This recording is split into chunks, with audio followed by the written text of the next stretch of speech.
Spanish লা লিগাতে আড়ালের এক প্রতিযোগিতাতে মেতেছেন দুই তারকা ফুটবলার জুলিয়ান আলভারেজ এবং বার্সা তারকা রাফিনিয়া। এখন পর্যন্ত লা লিগাতে গোলের হিসেব নিকেশের দৈরতে কেউ কাউকে ছেড়ে কথা বলছেন না। আড়ালে চলছে দুইজনের গোলের প্রতিযোগিতা। এই প্রতিযোগিতাতে কে এগিয়ে, রাফিনিয়া নাকি জুলিয়ান আলভারেজ, সেসব নিয়ে বিস্তারিত থাকছে রিপোর্টে। স্প্যানিশ লা লিগাতে চলতি মৌসুমে দুদণ্ড প্রতাপের সঙ্গে ছুটছেন বার্সেলোনা তারকা রাফিনিয়া আর আর্জেন্টাইন স্পাইডারম্যান জুলিয়ান আলভারেজ।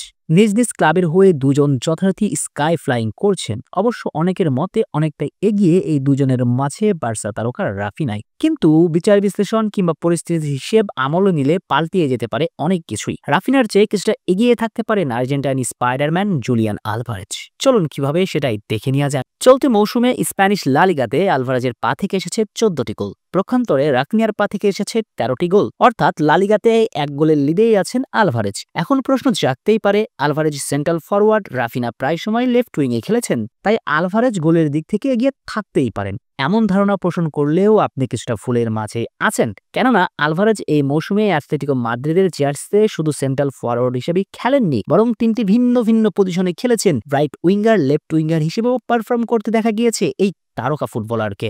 এর চেয়েও বড় ব্যাপারটা হচ্ছে রাফিনা কোন দলে খেলেন।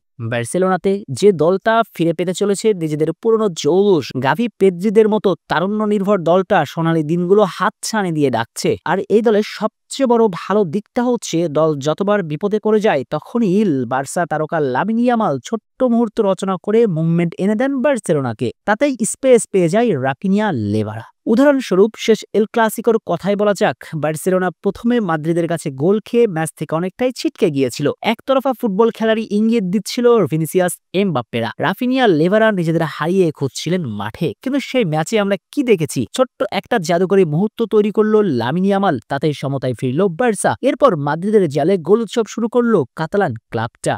আর ওই ম্যাচে দলের জয়ের অন্যতম নায়ক ধরা হয় বার্সা তারকা রাফিনিয়াকে, কিন্তু প্রকৃত অর্থে ওই ম্যাচের মূল পার্থক্যটা করে দিয়েছিল লামিন ইয়ামাল, যেটা খালি চোখে দেখা যাবে খুবই কম। কিভাবে সেদিন লামিন পুরো ম্যাচে সহজ করে দিয়েছিল রাফিনা লেভাদের জন্য।